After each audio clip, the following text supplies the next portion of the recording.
que a muchas nos ha acompañado en distintos momentos de la vida, ¿no? De alguna manera, Dios siempre, no de alguna manera, siempre Dios es fiel a pesar de nosotros y a pesar de que nosotros somos los que a veces no somos fieles y tomamos otros caminos. Y de eso trata el mensaje un poco de hoy. Está basado en el libro de Una fe sencilla de Swindoll, que son los últimos 2 capítulos que programamos con las hermanas tratar en estas reuniones, todavía las que nos quedan. Ya vamos a ver más después, pero por lo menos esta, justamente la que nos toca hoy, es el capítulo que dice cuando la fe sencilla se erosiona. Y aquí viene la pregunta, ¿no? ¿Se puede erosionar nuestra fe? ¿Qué es la erosión o qué entendemos por la fe sencilla? ¿Qué me dicen ustedes? A ver, ahora les pregunto, ¿qué entendemos por la erosión y después la fe sencilla también? Bien. Desgaste, nos dice acá Adriana.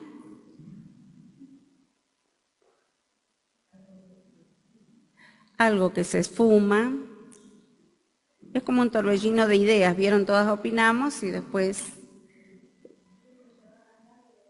se va gastando de a poquito. Bien.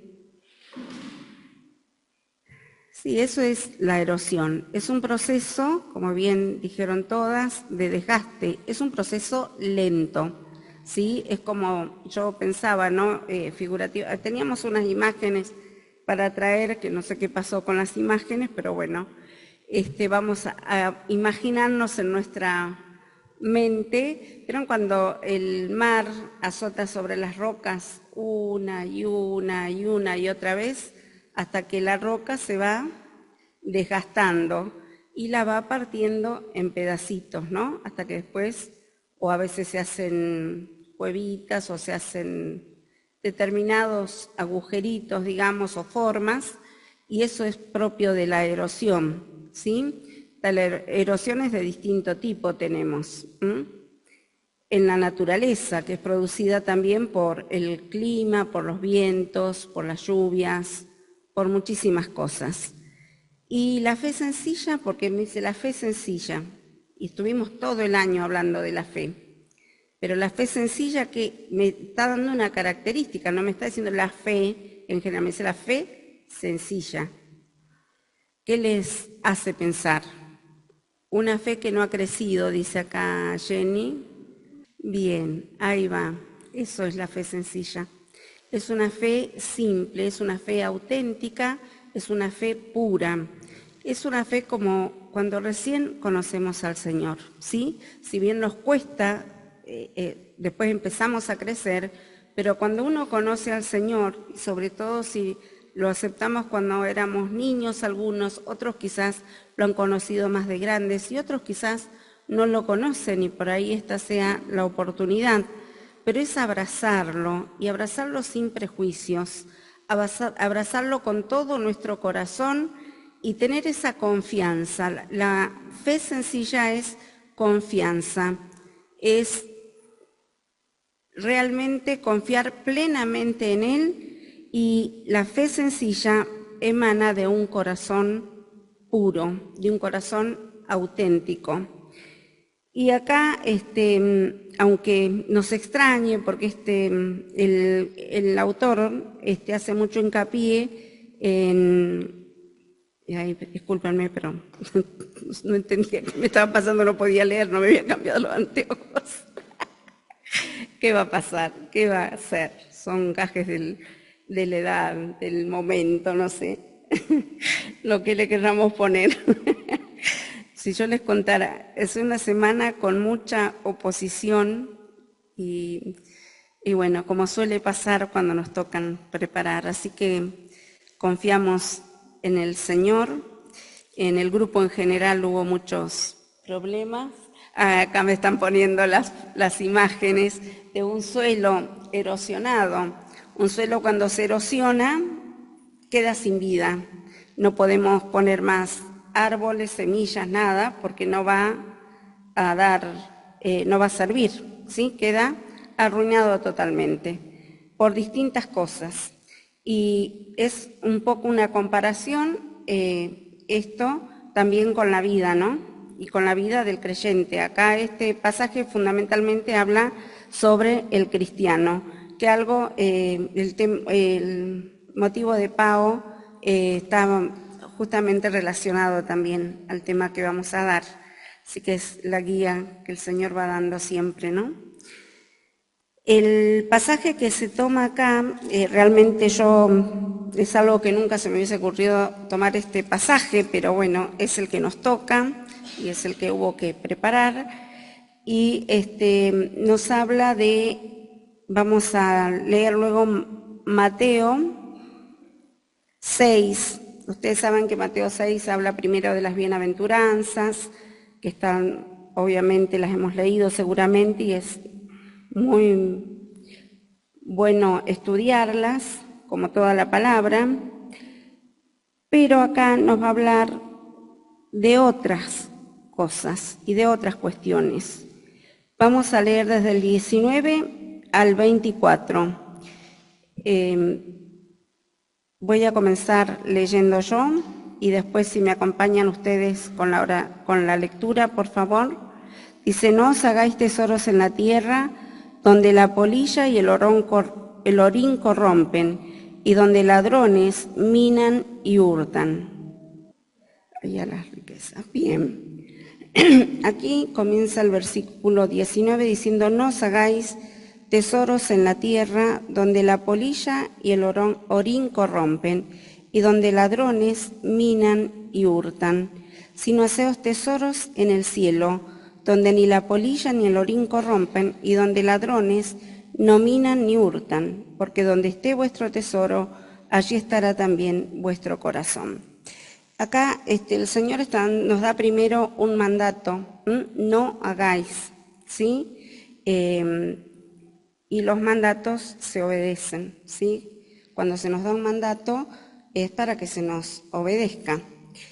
Y realmente acá el Señor les estaba enseñando, y hay algunas cuestiones que eran propias de la época, pero bien entendibles para la gente que lo estaba escuchando y también para nosotros hoy como sus hijos. Muchas veces nos afanamos, ¿no? Nos afanamos por el tener. Y no está mal tener. No está mal tener y que quieras tener un buen nivel de vida o tener un buen auto o tener una buena casa. No está mal. Lo que sí el Señor acá está haciendo hincapié a la acumulación excesiva y a la avaricia, ¿sí? Hay gente que acumula y que nada es suficiente. Y no bastando con eso, también se olvidan del que está al lado, del prójimo, ¿sí? Entonces, ¿por qué? Porque la avaricia viene acompañada del egoísmo.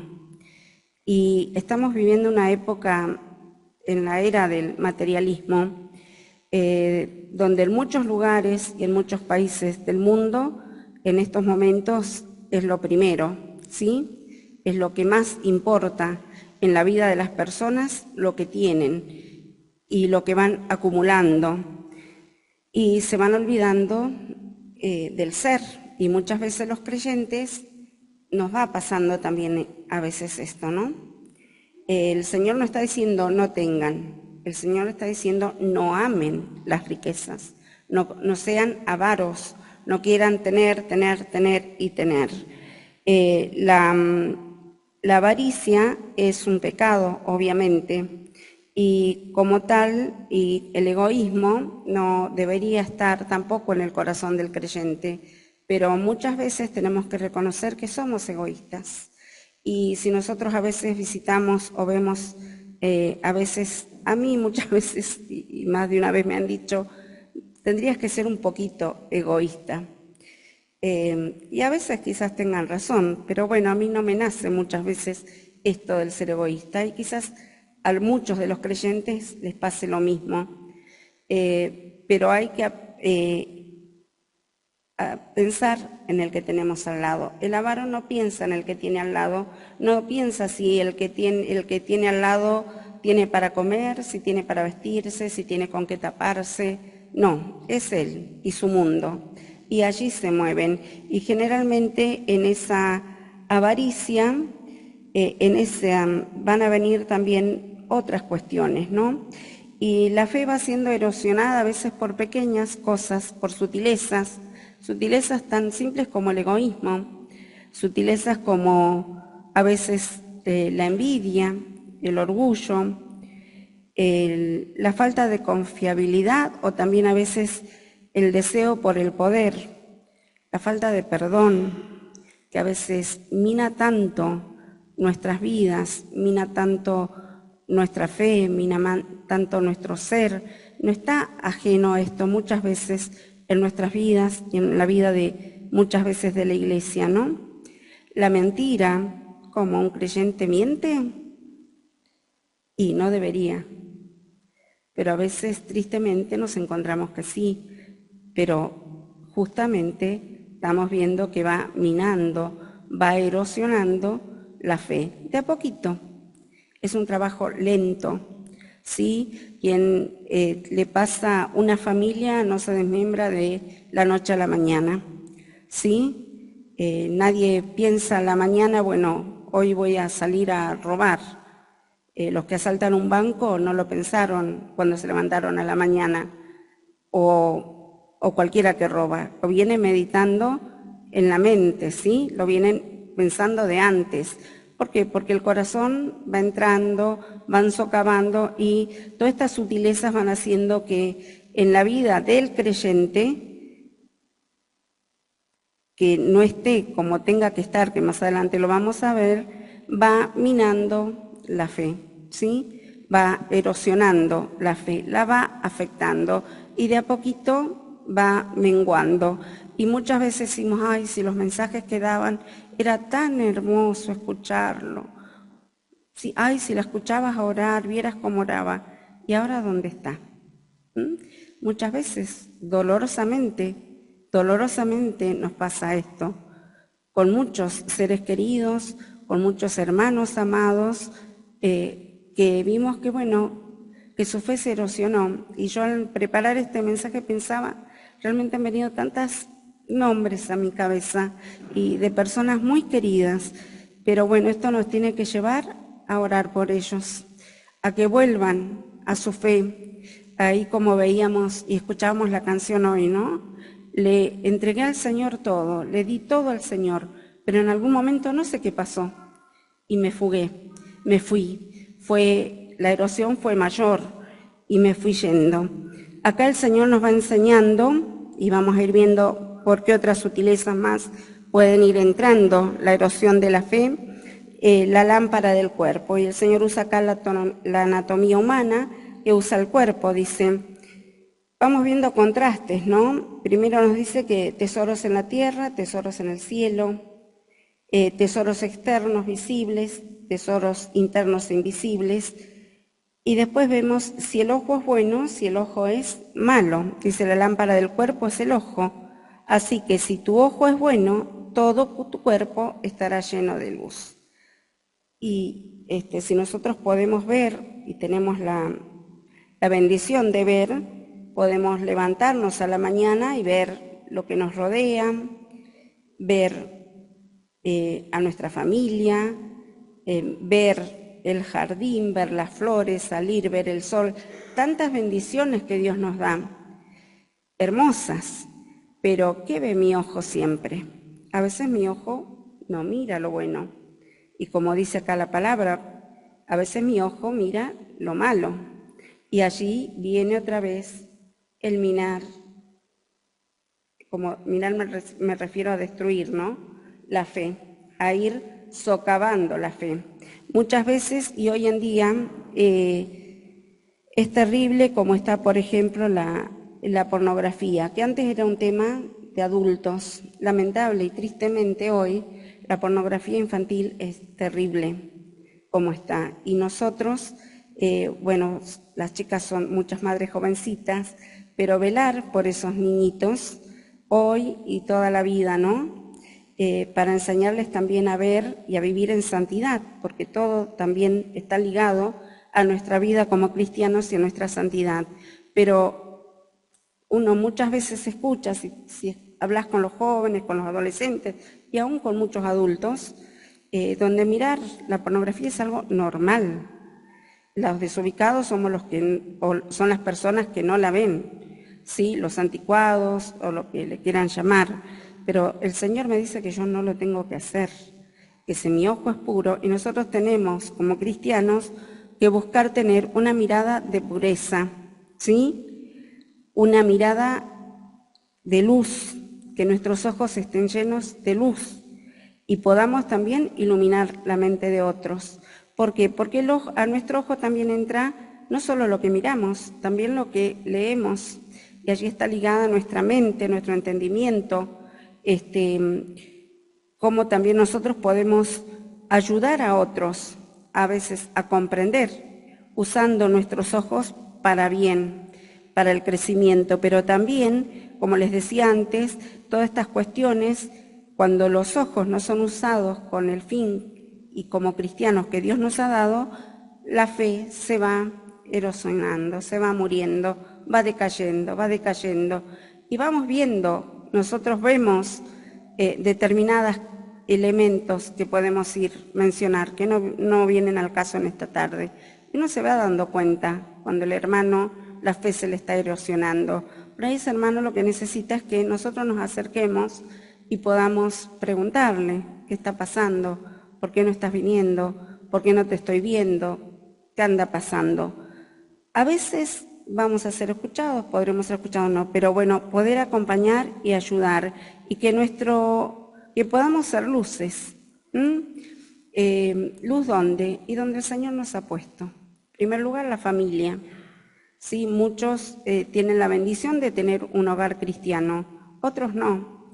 Y quizás tengas que alcanzar a tus padres, a tus hermanos y al resto de la familia. Miren, yo me crié en un hogar no cristiano. Conocí al Señor a los 8 años, pero el Señor me dio la bendición maravillosa de despedir a mis padres a ellos con Cristo en el corazón. Y eso es solamente la obra del Señor, pero hay que ser luz. Tu vida tiene que ser coherente y consecuente con lo que Dios te pide y vivir como Dios quiere que vivas. Aquí ya nos está enseñando cómo tenemos que hacer. Tenemos que ser la lámpara, tenemos que ser la luz. Si en tu casa te ven hacer lo que hace cualquiera de tus hermanos que quizás no sean cristianos, y nuestra luz por ahí no está siendo muy buena, ¿no? Entonces, plantearnos esto, ¿cómo estoy alumbrando? ¿Cómo estoy alumbrando a mis vecinos que no son de Cristo, que no le conocen? ¿Cómo estamos alumbrando? Y después nos dicen, ninguno puede servir a dos señores, porque o aborrecerá al uno y amará al otro, o estimará a uno y menospreciará al otro. No podéis servir a Dios y a las riquezas. En esta época, cuando el Señor escribe esto, había esclavos, ¿sí? Por eso habla también de que ninguno puede servir a dos señores. El esclavo era sellado y pertenecía a un amo. Entonces no podía servir al otro. Es medio imposible servir a los dos, ¿verdad? Y es tan figurativa y tan clara la descripción acá, que dice, no podés estar acá y estar allá, sirviendo a este y sirviendo a este. Es como decir, estoy con un pie en el mundo y con otro pie en las cosas del Señor. No podemos estar en los dos caminos, ¿sí? Tenemos que estar en uno o en el otro. Eso es lo que nos dice la palabra. Entonces, cuando se quiere andar en los dos caminos, se complica, ¿sí? Se complica mucho. Estoy buscando acá una frase que yo había anotado, acá está. Dicen, este caso está enfatizando, la locura de elegir el camino errado, ¿sí? El camino en el que no tenemos que estar y el amo equivocado. Y la sabiduría de escoger lo correcto, de estar en las cosas del Señor, de seguir en la verdad, aunque cueste, porque nadie nos dijo que los caminos del Señor son fáciles, ¿sí? Tenemos que brillar y nos rodean 20.000 cosas en el trabajo, en la universidad, en los distintos lugares donde a veces quizás seas el único que tenés que ser luz, pero tenés al Señor de tu lado y tenés a su Espíritu Santo y eso es más que suficiente. Y les decía que la sabiduría de escoger el camino correcto y lo imposible de tener ambas cosas. Es muy difícil y no va a ser posible tener ambas cosas. Y en cuanto a lo que les comentaba antes, se me pasó, pero lo quiero leer, una frase de Martín Lutero que decía, ¿no? Que cada vez que se enseña el Evangelio y la gente trata de vivir de acuerdo a él, o sea, el Evangelio, que va a ser de acuerdo al Señor, obviamente, siempre aparecen dos terribles plagas. Una, los falsos predicadores que corrompen la doctrina, y la otra, la señora avaricia que obstruye la vida recta. Y eso es un poco lo que estábamos leyendo al principio, hablando al principio, sobre la avaricia, que el avaro generalmente no le va a dar lugar a otra cosa que no sea la acumulación de las riquezas. Generalmente las familias quedan rotas, las familias no existen y las prioridades están totalmente invertidas, ¿no? Por eso después viene el versículo 22, 23 que nos habla de nuestra mirada. Y en Colosenses 3, 1 al 3, no lo busquen, se los voy a leer yo, dice, si pues habéis resucitado con Cristo, buscad las cosas de arriba donde está Cristo, sentado a la diestra de Dios. Poned la mira en las cosas de arriba, no en las de la tierra, porque habéis muerto y vuestra vida está escondida con Cristo en Dios. ¿Dónde está nuestro tesoro? Nos dice Mateo, allí va a estar nuestro corazón. Que podamos cada día replantearnos y hacer tesoros en el cielo. Si no son tangibles, no son visibles, no los vamos a ver ahora, pero yo siempre me imagino ese día que podamos ver al Señor y qué alegrías que Él nos puede decir, buen siervo y fiel. Ahora, ¿cómo estoy andando yo en esta tierra mientras Él me tenga acá? Hasta que Él me llame a su presencia, ¿cómo estoy viviendo? Para que Él me pueda decir cuando llegue a verlo, buen siervo y fiel. Y se imaginan alguna vez caminando con las coronas? Ni hablar, ¿no? Pero nuestras vidas hoy, ¿cómo están? ¿Cómo estamos andando acá? Que podamos tener nuestra mira en las cosas de arriba, en las cosas, en hacer tesoros en el cielo, donde nada lo va a destruir. Acá, como leíamos, lamentablemente, nosotros estamos más al día, más que con la polilla, creo que con los ladrones que vienen a robar, ¿no? Pero realmente es así. Y fíjense ustedes lo que es la palabra, ¿no? A la fecha que le estamos leyendo y lo que nos está enseñando. Pero realmente el poder hacer tesoros en el cielo, el poder servir a ese Dios que nos amó de tal manera que mandó a su Hijo para darnos a nosotros vida eterna y una nueva vida en Él.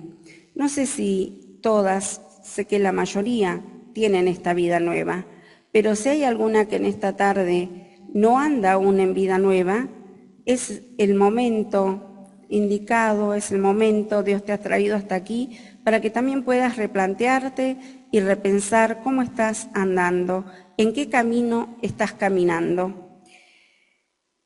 Si nuestra mira es correcta, tendremos consecuencias buenas, pero si nuestra mira es la incorrecta, vamos a tener resultados trágicos y resultados que vienen a causa del pecado, ¿sí? Y el pecado lo define, como lo define, hay un autor que es Martin Jones, se escribe Jones, mi inglés no es muy muy refinado, pero sí él escribió sobre las bienaventuranzas y después habla sobre lo que es el pecado, y sí les quiero leer esto porque me pareció sumamente importante para que tomemos conciencia de lo que implica el pecado, de lo que es estar en el pecado y de lo que tenemos que buscar liberarnos todos los días, porque, como les decía hoy, quizás son sutilezas, un mal pensamiento, una cosa pequeña, van erosionando nuestra fe, y que el día lo podamos terminar siempre reflexionando y pensando, bueno, cómo estuvo, ¿no? Y qué hicimos, y qué pasó, y podamos realmente ser vencedores sobre aquello que al Señor no le agrada. Les decía que Él define al pecado, que es el resultado trágico de aquellas personas que erosionan su fe y eligen el camino incorrecto, eligen el camino errado, eligen hacer la suya, por así decirlo, ¿sí? El pecado causa una total perturbación a las funciones normales. El pecado nos enceguece en ciertos aspectos vitales.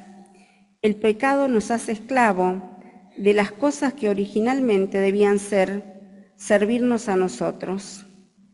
El pecado nos arruina por completo. Obviamente, el tener una vida de su fe erosionada es por una vida que está fuera de foco, una vida que nos está manteniendo como mirando al invisible, como leemos en Hebreos.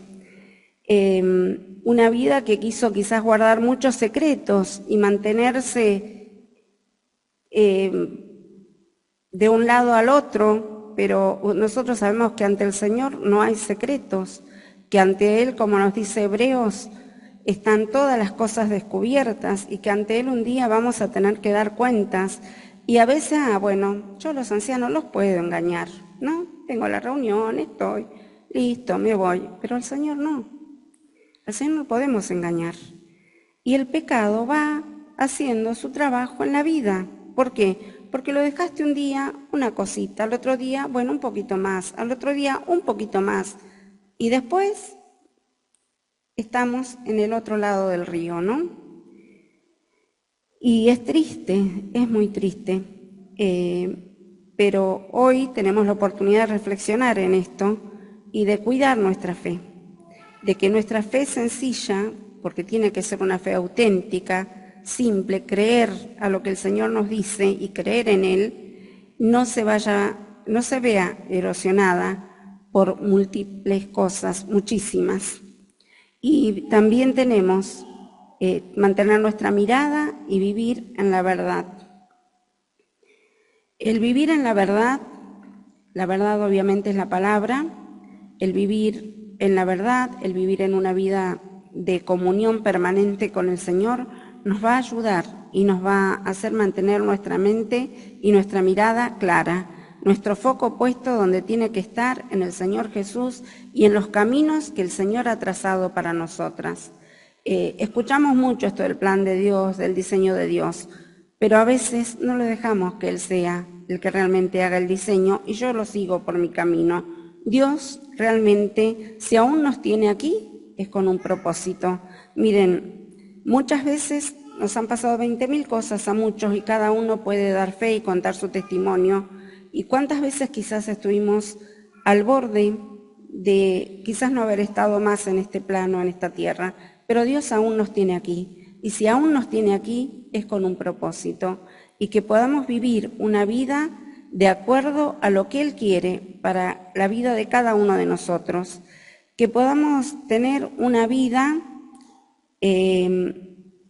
de servicio al amo adecuado, que no nos equivoquemos de amo y que no dejemos de servir y de estar al mandato del amo adecuado, viviendo una fe sencilla, una fe pura, una vida auténtica.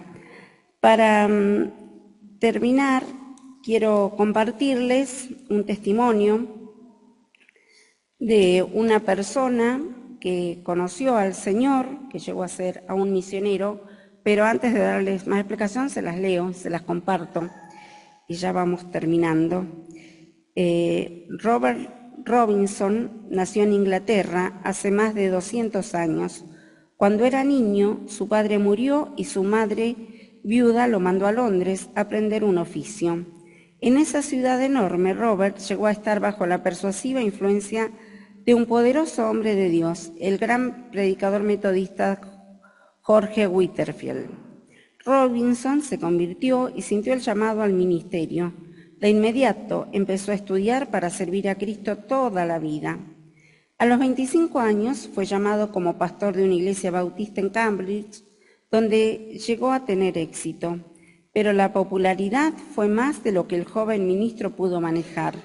Le llevó al comienzo de un descenso en su vida de fe sencilla.